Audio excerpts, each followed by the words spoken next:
여기 가난하다고 생각했던 한국에 마지못해 방문하게 되었다는 독일 학생이 있습니다. 그런데 그녀는 한국의 가정집에 도착하자마자 충격적인 장면을 목격하고 말문이 막히고 말았다고 하는데요. 그렇다면 그녀가 대체 한국에서 어떤 장면을 목격했던 것일까요?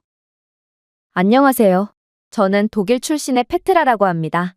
저는 현재 미국 최고의 명문 대학교인 아이비리그에 속한다는 코넬 대학교에서 경제학 과정에 재학 중인 학생인데요.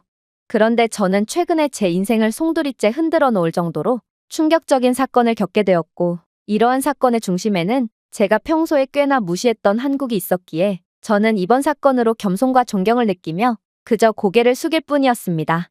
일단 제가 한국을 무시하게 된 이유는 간단했어요. 사실 저는 아빠의 사업 때문에 중학교와 고등학교의 일부를 중국의 국제학교에서 보내게 되었거든요.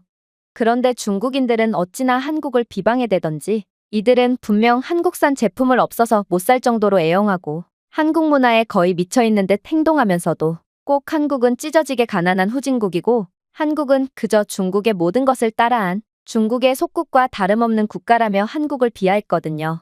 그렇게 저는 중국에서의 생활을 통해 선진국인 줄 알고 있던 한국의 실상은 후진국일 뿐이었구나 하는 생각을 하게 되었고, 시간이 지나 독일 고등학교로 복귀한 뒤 코넬 대학교에 입학하게 되었습니다. 하지만 이러한 제 한국에 대한 부정적인 이미지는 경제학 시간에 교수님께서 충격적인 강의를 하면서부터 완전히 뒤바뀌게 되었어요. 교수님께서는 한국은 경제학의 근간을 바꾼 기적의 국가이자 기존의 부와 기술이 대물림되는 국제사회의 판도를 완전히 뒤집어버린 놀라운 국가라며 극찬을 이어나갔거든요. 여러분들은 경제학 시간을 통해 다양한 경제 이론을 배울 것이고, 이러한 이론을 완벽하게 숙지한다면 훌륭한 경제 전문가가 될 수 있을 거라고 생각하고 있을 것입니다. 그러나 저는 이 자리에서 여러분들께 경제는 이론으로만 작동하지 않는다는 것을 똑똑히 말씀드리고 싶습니다. 한국을 좀 보세요. 한국은 일제강점기와 한국전쟁이라는 국가 괴멸급 위기를 2번이나 거치며 완전한 최빈국으로 전락했습니다. 경제이론상 한국에는 그 어떠한 회복의 가능성도 없다고 판단되었는데요. 일단 한국은 북한의 존재 때문에 섬나라와 다름없는 상황에 직면했으며 자원이 한 방울도 나지 않았고, 또 지리적인 특성상 이들은 적으로만 둘러싸여 있게 되었거든요. 실제로 전 세계의 모든 경제학자들은 한국은 도저히 가망이 없다는 결론을 내렸고, 이를 근거로 수많은 정치인들이 미국이 한국을 원조해주는 건 가치가 없는 쓸모없는 일이라며 일가를 가했습니다. 하지만 그렇게나 가망이 없다던 한국은 현재 세계 12의 경제대국으로 발전했습니다. 그리고 여러분들은 지금 한국 문화 없이는 조금도 못 버틸 것처럼 보일 정도로 한국 문화에 거의 미쳐있는 수준이죠. K-팝과 한국 드라마는 전 세계 젊은 층들을 휩쓸어버렸고, 현재 떡볶이나 호떡, 그리고 각종 한식들은 미국 전역에서 폭발적인 인기를 끌고 있습니다. 그렇다면 도대체 한국은 어떻게 최빈국에서 100년도 지나지 않은 지금 전 세계를 호령하며 이견이 없는 경제대국이자 선진국으로 발전할 수 있었을까요? 그건 바로 한국은 매우 똑똑한 전략을 사용했기 때문입니다. 이들은 기존의 경제이론을 사용하며 발전을 꾀하는 대신 자신들만의 독특한 전략을 사용하며 점점 변화를 만들었거든요. 일단 한국은 내수에 의존하기보다는 상품을 제조하고 수출하는 데 중점을 둔 수출 주도형 성장 모델을 채택했습니다.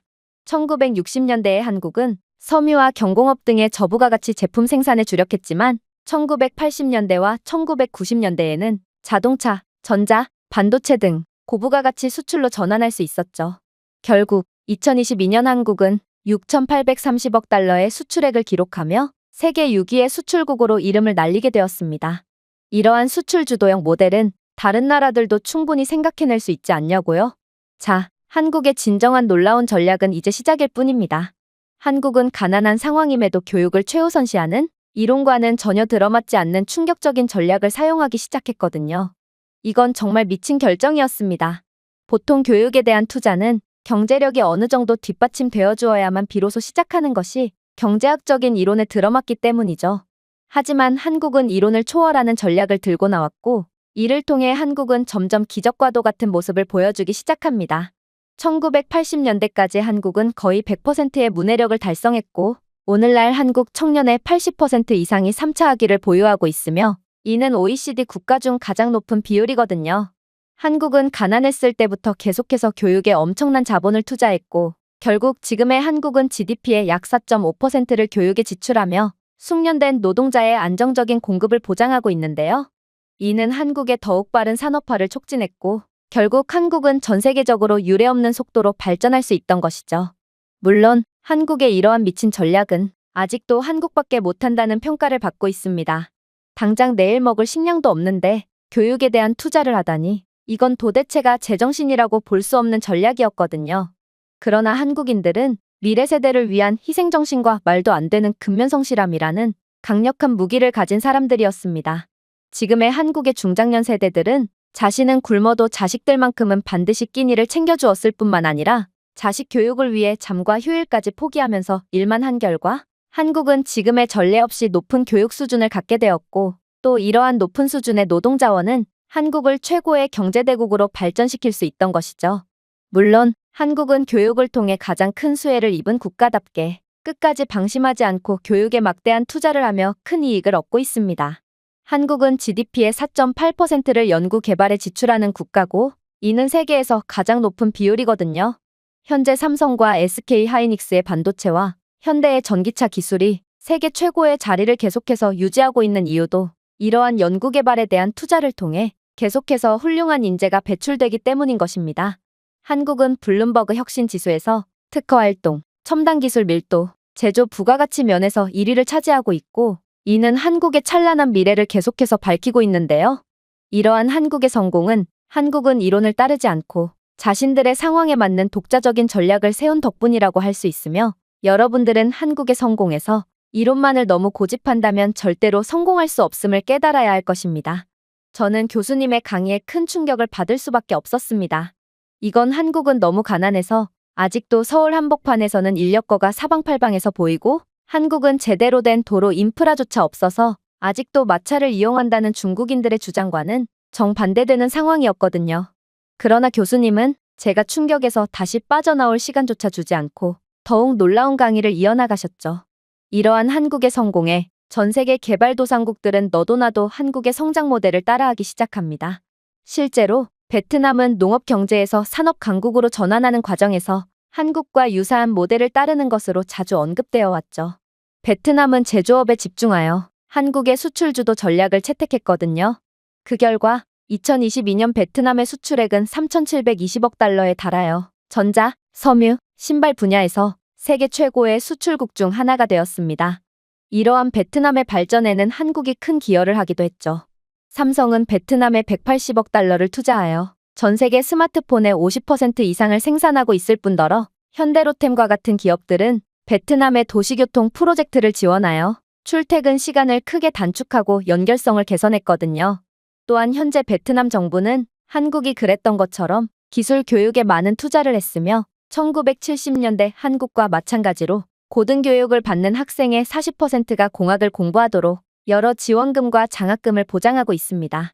이렇듯 한국을 그대로 따라한 덕분에 베트남의 1인당 GDP는 2000년 500달러에서 2022년 4000달러 이상으로 8배나 성장하는 쾌거를 이룰 수 있었죠. 인도네시아도 마찬가지입니다. 인도네시아는 인프라와 산업화에 대한 한국의 강조를 그대로 따라했는데요. 한국의 모델에 따라 인도네시아는 원자재에서 제조업으로 경제를 다각화했고 이제 인도네시아는 자동차, 전자제품, 섬유를 생산하고 있죠. 그리고 이러한 인도네시아의 경제 다각화의 중심에는 어김없이 한국이 존재합니다. 한국 기업인 현대는 인도네시아에 15억 달러 규모의 전기차 공장을 설립한 상태거든요. 물론 인도네시아는 한국의 인적 자본 개발에 영감을 받아 초중등 교육을 위한 각종 정책을 쏟아내는 등 교육에도 막대한 투자를 했습니다. 이렇듯 인도네시아도 베트남처럼 한국을 그대로 따라한 덕분에 이들의 GDP는 2010년 7천억 달러에서 2022년 1조 4천억 달러 이상으로 성장하여 동남아시아에서 가장 큰 경제대국이 될 수 있었습니다. 그런데 여러분들은 베트남과 인도네시아를 한국과 같은 선진국으로 생각하고 계시나요? 물론 이들이 한국을 따라해서 큰 성공을 거둔 것은 사실입니다. 하지만 이들은 한국이 보여줬던 것에 반이반도 못 따라오는 모습을 보여주고 있습니다. 즉, 한국의 경제 및 성장 모델은 분명 천재적이었지만 이건 아무나 따라할 수 있는 모델이 아니었던 것입니다. 그렇다면 이들은 왜 한국을 그대로 따라하고도 한국만큼 성장할 수 없던 것일까요? 심지어 한국과는 달리 베트남과 인도네시아는 자원도 많은 국가임에도 말이죠. 그건 바로 한국인들이 보여준 높은 수준의 국민성과 다음 세대를 위한 희생정신은 애초에 한국에엔 그 누구도 하지 못하는 것이었고, 그렇기에 다른 나라들은 그저 한국 흉내내기에 그칠 수밖에 없던 것이죠. 한국의 경제 기적은 개인의 이익보다 국가 발전을 우선시하는 비할 데 없는 집단 정신에 의해 주도되었습니다. 더 큰 선을 위해 고난을 견디려는 이러한 한국인들의 의지는 다른 나라에서는 절대로 재현될 수 없었죠. 1970년대 새마을 운동 당시 농촌 한인들은 마을 현대화를 위해 무료 노동력을 제공하며 끊임없이 노력했다는 것을 떠올려 보세요. 하지만 인도네시아와 베트남과 같은 국가들은 유사한 농촌 현대화 정책을 채택했지만 시민 참여 부족, 부패 또는 지역 저항과 같은 역경에 직면하여 이러한 프로그램의 효과를 전혀 볼 수 없었습니다. 이들에게는 애초에 한국인들처럼 가족과 국가를 위해 발벗고 나선다는 마음 따위는 없었고 그저 자신들만 잘 먹고 잘 살면 끝일 뿐이었던 것이죠. 한국인들의 뛰어난 직업윤리는 또 어떻고요? 한국은 국가의 근본부터 근면함, 교육, 위기 존중이라는 가치가 뿌리 깊게 형성되어 있는 나라입니다. 한국의 급속한 산업화 기간 동안 한국인 공장 노동자들은 자신들의 희생이 국가를 건설하고 있다는 것을 이해하고 항의 없이 가혹한 조건 속에서 하루 16시간씩 일상적으로 일했습니다. 그러나 베트남과 인도네시아에서는 노동자들이 산업 성장에 기여하긴 했지만 지속적인 파업과 임금 인상 요구로 인해 생산성이 저하되는 경우가 많았습니다. 또한 이들 노동자들은 조금 먹고 살만하다 싶으면 일을 그만둬버리고 다시 돈이 없어지면 일터로 돌아오는 그야말로 하루 벌어 하루 먹고 사는 한심한 형태의 근무를 하는 경우가 많았기에 이들은 한국인들의 생산성의 5분의 1도 보여주지 못했죠. 물론 한국의 위기 상황에서의 회복력도 다른 국가들에서는 절대로 보여주지 못한 오직 한국만이 보여줄 수 있는 강력한 무기였습니다. 한국인들은 경제적 정치적 위기 속에서 탁월한 회복력과 단결력을 보여주었고 이는 그들의 회복과 성장을 더욱 가속화시켰거든요. 실제로 1997년 아시아 금융위기 당시 한국인들은 국가 경제 안정을 위해 22억 달러 상당의 금을 기부하는 금 모으기 캠페인을 조직했는데요. 이러한 집단적 희생은 오직 한국에서만 볼 수 있는 놀라운 문화라고 볼 수 있습니다. 하지만 비슷한 경제 위기 동안 베트남이나 인도네시아와 같은 국가는 사회 불안과 장기적인 경제 침체에 직면하게 되었습니다. 왜냐하면 이들은 한국과 같은 신뢰를 통한 극복의 경험이 전혀 없었거든요. 결국 통일된 대응의 부재와 깊은 사회적 신뢰가 회복의 걸림돌이 되어 이들은 그만큼 상당한 피해를 봐야 했죠. 이게 바로 아무도 한국을 감히 따라할 수 없는 이유입니다. 아무리 한국의 시스템을 따라한다고 해도 이들은 한국의 국민들이 그간 어떠한 피나는 노력을 했는지는 전혀 고려하지 않았기 때문에 제2의 한국은커녕 한국의 20년 전조차도 따라잡을 수 없는 것이죠. 이건 제 인생을 통째로 부정해버릴 정도로 충격적인 강의였습니다. 한국이 이렇게나 훌륭한 국가였다니 이건 정말 온몸에 소름까지 돋을 정도로 전혀 상상치도 못했던 모습이었거든요. 하지만 한편으로는 교수님의 강의를 도저히 믿지 못하겠다는 마음도 들었습니다. 한국에 대한 중국인들의 비하도 비하였지만 한국은 불과 수십 년 전까지만 해도 독일로 노동력 수출을 하던 가난한 국가였는데 어떻게 고작 한 세기도 지나기 전에 전 세계 개발도상국 및 중진국들의 모범이자 우상이 될 수가 있는 것이고 또 세계적인 경제 강국이자 선진국으로 발돋움할 수가 있단 말인가요? 결국 저는 이러한 혼란에 못 이겨 결국 한국에 직접 가서 확인해보자고 결심하게 됩니다. 저는 물론 지금의 한국의 문화적 영향력과 경제력인 아우라를 아예 무시하는 것은 아니었지만 이건 전부 중국인들의 주장대로 한국이 중국의 일부이기 때문에 중국의 많은 지원을 받았기 때문에 가능했던 일이거나 혹은 한국의 성공 스토리는 상당한 과장이 있을 게 분명하다고 생각할 뿐이었거든요. 그리고 마침 이곳 학교로 교환학생을 와서 저와 꽤 친하게 지냈던 친구 예지가 한국인이기도 했고 예지는 한국은 손님을 매우 소중히 여기는 문화가 있다며 제가 한국에 온다면 자신이 화끈하게 대접한다는 말을 입버릇처럼 달고 살곤 했는데요. 아무래도 개인주의 문화가 심한 미국이나 독일에서는 아무리 친구라도 아무튼 남이므로 누군가에게 대접을 한다는 개념 자체가 없기에 저는 도대체 예지의 말이 정말로 사실인지 늘 의구심이 들던 차였거든요. 특히나 예지처럼 교환학생을 마치고 한국으로 돌아간 상황이라면 더더욱 제게 잘해줄 이유가 없었기에 저는 믿져야 본전이라는 생각으로 예지에게 연락을 취해봤습니다. 그런데 한국인 예지는 한국인들은 한 번 친구는 영원한 친구라고 생각한다며 자신이 전에 말했던 대접의 유효기간은 아직도 남아있으니 언제든지 한국으로 오라는 믿기지 않는 대답을 해오더군요. 그렇게 저는 한국의 진실도 파악할 겸 예지가 말하는 화끈한 대접이라는 것이 대체 무엇인지 확인도 할 겸 한국으로 가게 되었습니다. 그런데 그렇게 한국에 도착하게 된 저는 그 즉시 경악을 금치 못할 장면을 목격하고 까무러치게 놀라고 말았습니다. 왜냐하면 한국은 공항에서부터 중국은커녕 독일이나 미국에서는 상상도 못할 만큼의 엄청난 인프라를 자랑하고 있었거든요. 일단 한국은 이미 입국 수속부터 수화물 시스템까지 완벽한 자동화를 구현해 놓은 상태였고, 다른 나라에서는 재수 없으면 반나절 이상은 걸린다는 이러한 수속 및 짐찾기 과정을 30분도 안 되어 전부 끝내버릴 수 있게끔 해놓은 상태였는데요. 한국은 지문 및 홍채, 얼굴 인식만으로도 AI가 자동으로 정보를 추적하여 직원들의 개입이 일절없는 자동화 입국 수속이 진행되었을 뿐만 아니라 기존의 수화물 엑스레이 검색 장비에서 승객의 진 패턴을 분석하여 수상한 물건을 가지고 있을 확률이 높은 경우를 자동으로 분별하는 AI 빅데이터 기반 분석 시스템까지 구현해 놓았기 때문에 다른 공항보다 몇 배나 빠른 수화물 검사를 가능하게 했거든요. 하나를 보면 열을 안다고. 이건 세계 최강의 기술력과 인프라 수준, 그리고 그러한 인프라를 구현하고 유지할 수 있을 만한 상당한 경제적 능력을 반드시 필요로 하므로 저는 한국은 정말로 인류의 선진국이 맞았구나 싶어 머리를 감싸줄 뿐이었어요. 하지만 한편으로는 저는 분명 한국의 놀랍도록 우수한 모습을 직접 봤음에도 그저 방어 기제만 느끼며 한국의 이러한 모습은 거짓된 모습이 분명하다는 생각을 하게 되는데요. 왜냐하면 저는 중국에서 살았을 때 한국은 보여주기에 미쳐있는 국가로, 이들은 대외적으로 선진국인 척을 하기 위해 정부 예산까지 투입하는 국가며, 실제로 한국에는 선진국인 척을 하기 위해 국가 선전을 전문적으로 하는 정부 부서까지 존재하는 상황이라는 중국의 선전을 귀가 따가울 정도로 들어왔거든요. 아무래도 한국은 선진국인 척을 함으로써 대외적인 이미지 개선과 투자를 받기 위해 안달이 나 있는 상태가 분명했고, 따라서 저는 한국은 놀라운 입국 수속 인프라를 구현해 놓는 데만 기형적으로 많은 국가 예산을 투입했을 것이 분명하다는 생각을 하며 애써 한국의 선진적인 점을 무시할 뿐이었어요. 그러나 이렇듯 이악 물고 현실을 부정하던 저는 공항을 나옴과 동시에 또다시 도저히 믿지 못할 장면을 목격하고 할 말을 잃고 말았습니다. 왜냐하면 거리는 현재 한국이 시범 운영 중인 AI 통합 청소 로봇이 돌아다니며 조금의 쓰레기도 없도록 깨끗하게 유지하고 있었거든요. 이러한 자율 로봇은 지속적으로 거리를 청소하고 쓰레기를 수거하고 공공장소를 소독했는데요. 로봇에는 쓰레기를 감지하고 수거하는 카메라, 센서, 진공 시스템이 장착되어 있었고, AI는 자주 청소가 필요한 인파가 많은 지역을 식별하고 일정을 동적으로 조정하기까지 했죠.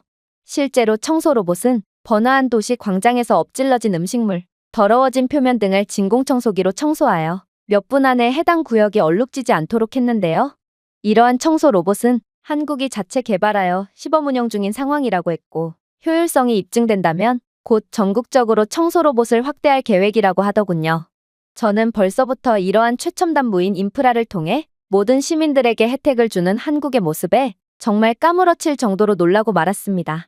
도대체 한국의 기술력이 얼마나 뛰어나면, 그리고 얼마나 부유한 국가면 이러한 극한으로 효율적이고 편리한 방식으로 도시 청결을 유지할 수가 있단 말인가요? 이건 청소 로봇은커녕 제대로 된 청소 인력조차 못 구하고 있는 미국과 유럽의 상황과는 정반대의 모습이었고, 저는 이러한 말도 안 되는 모습을 당연하다는 듯 보여주고 있는 한국의 상황에 그저 할 말을 잃고 말았습니다. 그러나 한국은 뭘 이 정도 가지고 놀라냐는 듯 더욱 충격적인 장면들을 보여주기 시작했는데요. 저는 곧 한국의 거리와 도로들은 애초에 먼지와 이물질이 쌓이는 것을 방지하기 위해 친환경 자재와 빗물을 흡수하는 표면으로 만들어졌다는 사실을 인지하게 되었거든요. 이러한 다공성 포장도로는 오염 물질을 걸러내고 장마철에도 도로를 깨끗하게 유지하게끔 한다고 했는데요. 그래서 한국의 도로만큼은 아무리 폭우가 내려도 도로가 잠기거나 손상되는 일 없이 깔끔하게 유지된다고 하더군요. 중국은 분명 한국을 도로도 없는 가난한 국가라고 했지만 제가 직접 경험한 한국은 전 세계 그 어떤 국가도 구현해내지 못한 말도 안 되는 기술이자 22세기쯤에나 볼 법한 인프라를 당연하다는 듯 구현해놓은 인류의 선진국이었던 것입니다. 그렇게 저는 한국에서 도저히 잊지 못할 충격적인 경험들을 잇따라 하게 되었고, 눈이 휘둥그레진 채 한국인 친구 예지의 집으로 향하게 되었습니다. 그리고 예지는 정말로 저를 마중까지 나와주며 크게 환영해 주더라고요. 특히나 예지의 집에는 예지의 부모님과 할아버지까지 계셨는데 이들은 제가 뭐라고 하나같이 환대를 해주며 마치 친딸처럼 대우해 주었기에 저는 이런 정겨운 나라를 다소 불순한 의도로 찾아왔다는 것에 대해 죄책감마저 느끼게 되었습니다. 하지만 이러한 예지 가족의 응대보다 더욱 놀라웠던 건 바로 예지의 집이었어요. 일단 예진의 집의 주방은 스마트 키친이 구현되어 있었고 주방은 편리함과 건강, 효율성을 전부 통합하여 놀랍도록 최첨단의 모습을 자랑하고 있었는데요. 이 스마트 키친에는 AI 요리 도우미 기능이 구현되어 있어서 사용 가능한 재료를 기반으로 레시피를 제안하고 식단 목표를 추적하며 자동으로 오븐을 예열하거나 타이머를 설정하는 등 미국이나 유럽에서는 상상치도 못할 편리함을 보장하고 있더라고요. 심지어 그녀의 집의 스마트 냉장고는 집주인이 식료품을 스캔하면 냉장고에 AI가 유통기한 전에 음식을 섭취하도록 하면서 식사를 제한하기까지 했는데요. 이러한 기능은 시간을 절약하고 음식물 쓰레기를 연간 최대 25%까지 줄여준다고 했기에 한국은 최첨단 기술력을 통해 편리함뿐만 아니라 지구 환경 보존에까지 긍정적인 영향을 미치는 모범 국가의 역할을 톡톡히 하고 있는 셈이었습니다. 물론 한국 가정집의 최첨단 보안 시스템도 매우 놀라웠죠. 일단 예지의 집에는 얼굴 인식이나 지문 스캔과 같은 생체 인증을 사용하여 접근 권한을 부여하는 보안 시스템을 갖추고 있었고 동작 감지 및 실시간 알림 기능이 있는 스마트 카메라가 집 밖의 상황을 모니터링하고 있었는데요. 그래서 소포가 배달되면 초인종 카메라가 배달을 기록하고 AI가 집주인에게 즉시 회수하라고 알림 기능까지 제공하고 있더라고요. 하지만 정말 놀라운 점은 따로 있었습니다. 바로 예지는 이러한 최첨단 보안 시스템을 갖춘 도어락을 사용하고 있었음에도 그저 비밀번호 입력 기능만을 이용한 채 그 밖에 어떠한 추가적인 방범 기능도 이용하고 있지 않았다는 것인데요. 그녀는 한국은 매우 안전하기 때문에 대부분의 한국인들은 이러한 최첨단 기술력을 탑재한 스마트 도어락을 가지고 있음에도 전부 비밀번호 입력 기능만 이용한다는 충격적인 답변을 건네더라고요. 미국에서는 하루가 멀다 하고 강도 범죄가 늘어나고 있고 미국인들은 이러한 범죄를 예방하기 위해 각종 보안 시설과 직원을 고용함으로써 계속해서 정기적인 고정 비용을 지불하고 있는 게 현실입니다. 그런데 한국은 도대체 얼마나 안전한 국가길래 보안 기능이 있음에도 사용을 아예 안 할 수가 있단 말인가? 저는 한국의 이러한 기가 차는 치안 수준에 그저 혀를 내두를 수밖에 없었습니다. 예지는 자신은 절대로 부자가 아닌 그저 평범한 한국인일 뿐이라고 했고 이러한 스마트홈 인프라는 웬만한 한국인들이라면 저렴한 가격에도 충분히 구비해둘 수 있다고 했는데요. 한국은 글로벌 기술 기업들이 상당히 많은 기술 강국이기에 이러한 스마트홈 인프라를 구현해 놓는 데는 기술력이 부족한 다른 국가들보다 훨씬 더 저렴한 금액만이 필요하다고 했거든요. 그러면서 스마트홈 인프라를 구현해 놓지 않은 한국인들은 돈이 없어서 그런 게 아닌 그저 귀찮거나 딱히 필요성을 느끼지 못해서 그런 것일 뿐이라는 말까지 해왔는데요.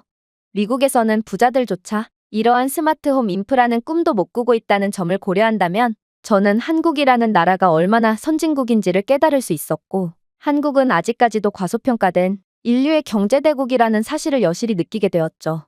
그런데 더 놀라웠던 점은 따로 있었습니다. 보통 경제력이 높은 국가일수록 사람들 간의 끈끈한 관계는 사라지는 경향을 보이는 것과는 달리 한국은 인류의 선진국이었음에도 사람들 간의 끈끈한 관계는 여전히 유지되고 있었기 때문인데요. 물론 저는 한국의 환대에 대해 들어본 적은 있었지만 예지의 가족이 저를 이렇게나 압도적인 따뜻함과 관대함으로 맞이해줄 줄은 꿈에도 몰랐거든요. 그도 그럴 것이 저는 예지의 친구이지 예지 부모님과 할아버지와 일면식이 있는 것은 아니었기 때문입니다. 그러나 제가 대략적인 한국의 가정집 구경을 끝내자마자 예지의 어머니는 환한 미소로 저를 맞이하며 내가 예지의 친구구나. 넌 이제 우리 가족의 일원이야 라고 기본적인 영어를 구사하며 따뜻하게 손을 맞잡아 주더라고요. 그리고 그렇게 예지의 어머니는 저를 위해 준비한 듯한 식탁으로 안내해 주셨습니다. 그런데 저는 이윽고 예지의 어머니가 차려오신 음식을 보고 말문이 막히고 말았는데요. 왜냐하면 테이블은 마치 귀빈들에게 대접해 줄 만한 숨막히는 다양한 요리들로 가득 차기 시작했거든요. 일단 부드럽고 양념된 갈비부터 그랬습니다. 저는 갈비를 한 입 베어 물자마자 마늘, 참기름, 약간의 단맛이 가미된 간장 양념장의 풍부하고 스모키한 풍미에 놀라움을 금치 못했는데요. 그러나 갈비를 하나 더 먹으려고 하자 예지의 어머니는 음식도 많은데 무슨 똑같은 음식을 2번씩이나 먹냐는 듯 제게 다른 음식을 덜어주기 시작하더군요. 그리고 새로운 음식의 정체는 바로 잡채였는데요. 알록달록한 채소와 얇게 썬 소고기를 곁들인 당면인 잡채의 식감은 매우 매력적이었고 달콤하고 고소한 맛의 균형은 제게 몇 초 동안 감탄을 하게끔 하더군요. 삼겹살은 또 어떻고요? 현재 미국에서는 이러한 한국 삼겹살 바베큐 식당이 온거리에 즐비해 있는데 저는 중국인들에게 속아 한국은 과대평가된 국가라고 생각하게 되었기에 한식도 과대평가된 음식일 줄 알고 딱히 삼겹살을 맛볼 생각은 하지 않았거든요. 그러나 예지의 아버지는 제게 갓 구운 삼겹살을 마늘과 쌈장, 그리고 얇게 썬 무와 함께 상추잎에 싸주었고 그렇게 먹은 삼겹살은 숨도 못 쉴 정도로 엄청난 풍미를 자랑하더라고요. 그 외에도 해물파전도 일품이었습니다. 도대체 한국의 음식 문화는 얼마나 대단한 건지 황금빛 바삭한 해산물과 파전에 톡 쏘는 간장 소스를 곁들인 해물파전은 팬케이크 같은 겉모습과는 달리 도저히 멈출 수가 없는 중독성 있는 맛을 자랑했는데요. 여기에 예지의 아버지는 한국의 전통술인 달콤한 막걸리까지 대접했기에 저는 완벽한 궁합을 자랑하는 해물파전과 막걸리를 들이켜며 최고의 시간을 즐길 수 있었습니다. 한식은 각 요리마다 독특한 맛이 있었지만 모두 서로를 아름답게 보완했고 특히 저는 매콤한 맛, 단맛, 감칠맛의 조합에 놀라움을 금치 못하며 매 한 입마다 재료의 신선도가 그대로 전해지는 것에 깜짝 놀랄 수밖에 없었습니다. 하지만 이러한 놀라움도 잠시 저는 한국식 호의의 두려운 점을 직시하게 되었죠. 그건 바로 한국인들이 주는 음식은 받아먹을 때는 쉽지만 멈추는 것은 불가능하다는 것을 깨닫게 되었기 때문인데요. 저는 이제 배가 불러서 도저히 음식이 넘어갈 상태가 아니었음에도 예지의 어머니는 이제 시작인데 왜 그러냐는 듯 천연덕스러운 표정을 지으시더니 이내 엄청난 음식들을 추가적으로 내오기 시작했거든요. 그리고 이러한 상황은 한국에서 매우 일반적일 뿐인지 예지는 그저 또 시작됐구나라는 표정을 지으며 두 눈을 지그시 감을 뿐이었어요. 일단 예지의 어머니가 처음 내오신 음식은 다름 아닌 치킨이었습니다. 사실 치킨은 미국에서도 쉽게 먹을 수 있기 때문에 저는 구태여 한국까지 와서는 치킨을 먹지 않으려고 했는데요. 그러나 예지의 권유에 한번 맛본 치킨은 미국에서 파는 그 어떠한 치킨보다도 훨씬 맛있더라고요. 양념부터 해서 튀김옷과 부드러운 살까지 한국 치킨은 세상 그 어떤 치킨도 압도할 정도로 충격적인 수준을 자랑했죠. 떡볶이는 또 어떻고요? 떡볶이는 정말 미국과 독일로 그대로 포장해가고 싶었을 정도로 아주 매력적인 맛을 자랑했고 저는 떡볶이의 매운맛에 연신 콧물과 침을 질질 흘리면서도 도저히 떡볶이를 입으로 넣는 손은 멈추지를 못하고 말았습니다. 얇게 썬 삶은 고기 요리인 족발 또한 상당한 매력을 자랑했어요. 이건 독일의 전통 요리인 슈바인 학센과 꽤나 비슷한 요리였지만 확실히 슈바인 학센보다 수준이 높고 훨씬 더 매력적인 요리처럼 보였는데요. 족발은 한 입 베어물 때마다 완벽하게 균형 잡힌 식사처럼 느껴졌고 저는 이러한 찬란한 음식 문화를 가진 한국에 엄지를 치켜올릴 수밖에 없었습니다. 그 외에도 아주머니는 한국의 전통 음료인 수정과와 한국 전통 과자인 약과 등 계속해서 음식을 내오셨고 분명 한국에서는 과일이 상당히 비싸다고 했지만 끊임없이 과일과 먹을거리들을 내오시며 제게 환대를 베풀어 주셨는데요. 그야말로 한국에서의 식사는 그저 단순한 식사가 아닌 사랑과 관대함, 그리고 한국 문화를 특별하게 만드는 놀라운 환대의 표현이었고 저는 낯선 타지에서 온 외국인일 뿐인 저를 친딸처럼 챙겨준 한국인 가족에게 엄청난 감사함을 느낄 수밖에 없었습니다. 아무튼 그렇게 시간이 지나 저는 배가 산처럼 부풀어 올라서 이제는 제대로 말조차 할 수 없을 지경에까지 이르렀는데요. 그럼에도 아주머니는 계속해서 음식을 내오셨고 그렇게 제가 이제는 도저히 안 되겠다고 생각했을 때 이를 흐뭇하게 지켜만 보시던 예지의 할아버지가 나서기 시작했어요. 사실 예지의 할아버지는 예지와 함께 살지는 않지만 독일인인 저를 보기 위해 먼 길을 달려 예진의 집까지 오게 되었다고 했는데요. 그리고 놀랍게도 할아버지는 옛날에 파독 광부로서 열심히 일했던 경험이 있다고 하셨습니다. 그리고 마침 집에 독일인인 제가 온다길래 자신의 국가와 가족을 먹여 살릴 수 있게 해준 독일인을 다시 한번 보고 싶다며 이곳까지 먼 길을 달려오신 거였죠. 저는 정말 깜짝 놀라고 말았습니다. 사실 당시에 파독 한국인 노동자들은 상당히 열심히 노동했다고 알고 있고 오히려 질 좋은 한국인 노동력을 쓸 수 있던 독일이 훨씬 더 큰 이익을 얻었다고 볼 수 있었거든요.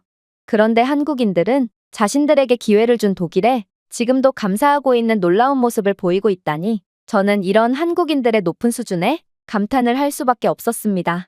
아무튼 그렇게 저는 예지의 통역 도움을 받아 할아버지와 잠시 이야기를 나눌 수 있었고, 저는 할아버지의 대화를 통해 한국이 말도 안 되는 발전을 통해 선진국이 된 것은 우연이 아니었구나 싶어 혀를 내두르게 되었습니다. 일단 할아버지가 한국을 떠났을 당시 한국은 너무 가난해서 풍족한 식사를 하기에도 버거운 상황이라고 했는데요. 그리고 할아버지는 독일행이 가족을 부양할 수 있는 유일한 방법이라고 생각해서 독일로 가기로 결심했다고 했어요. 물론 할아버지가 독일행을 결정한 건 가족들 때문만이 아니었습니다. 한국 정부는 국가 재건을 위해 외화를 벌어오라고 요청했고, 독일로 파견된 한국인 노동자들은 단순히 자신들과 가족들만을 위해 일하는 것이 아니라 조국인 한국을 위해 일한다는 자부심을 안고 독일로 출발했다고 했죠. 정말로 모든 파독 노동자들은 조국인 한국의 미래에 기여한다는 생각에 자부심과 기쁨이 가득했다고 했습니다. 저는 이러한 한국인들의 마음가짐을 도저히 이해할 수가 없었습니다.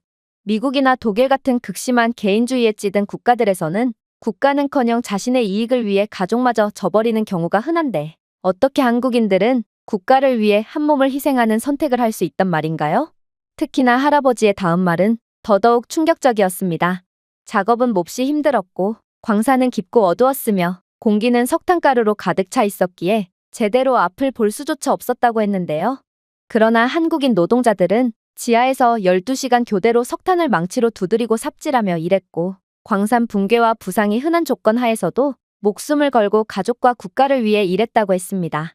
또한 놀랍게도 한국인 노동자들 대부분은 자신이 목숨을 걸고 번 돈을 허투루 쓰지 않고 번 돈의 거의 모두를 집으로 보냈다고 했는데요. 이 돈으로 한국에 있는 가족들은 음식을 구매하고 교육을 받을 수 있었고, 한국인 노동자들은 그저 가족들이 굶지 않아도 된다는 사실에 안도하며 자신은 제대로 먹지도 못하고 배고프게 잠자리에 드는 일도 부지기수였다고 했어요. 그럼에도 한국인 노동자들은 가족들에게 자신이 힘들다는 이야기는 일절하지 않았고 국가와 가족을 위해 덤덤히 희생하며 고통을 참아낸 거였죠. 할아버지는 파독 경험으로 인해 영구적인 폐손상을 입으셨다고 했지만, 파독 생활은 자신의 인생에서 가장 힘든 시기였지만 자랑스럽다며 독일에서 광부로 일하면서 번 돈은 그 당시 절실히 필요한 외화를 한국에 가져다 주었고, 정부가 도로와 공장 등 인프라를 구축하는 데 도움이 되었으며 가족들이 여유 있게 생활할 수 있게 도왔다고 하셨는데요. 할아버지는 예나 지금이나 자신은 안중에도 없어 보이셨고, 지금은 선진국인 한국이 보이는데 자신이 그 부분에서 나름의 역할을 했다는 것에 대해 매우 자랑스러워 하셨습니다. 저는 할아버지의 말씀을 듣고 한국은 잘 될 수밖에 없는 국가였구나 싶어 그저 두 눈을 지그시 감을 뿐이었어요. 그리고 동시에 한국의 경제 및 성장 모델을 모든 개발도상국들이 따라했음에도 제2의 한국이 된 국가는 하나도 없는 이유도 완전히 이해할 수 있었죠. 도대체 누가 한국과 같은 희생정신을 보여줄 수 있을까요? 저는 중국인들에게 속아 이런 나라를 감히 의심했다는 것에 엄청난 죄책감과 수치심을 느끼는 한편, 이런 사람들이 살고 있는 한국이라면 머지않아 한국은 또다시 예상치도 못한 수준의 엄청난 발전을 이룩하며 훨씬 더 강력한 국가로 부상할 수밖에 없겠다는 생각을 할 수밖에 없었습니다. 제가 준비해온 내용은 여기까지입니다. 끝까지 시청해주셔서 진심으로 감사드리며 여러분들의 구독과 좋아요, 알림 설정은 영상 제작에 큰 힘이 됩니다. 이상 세모튜브였습니다.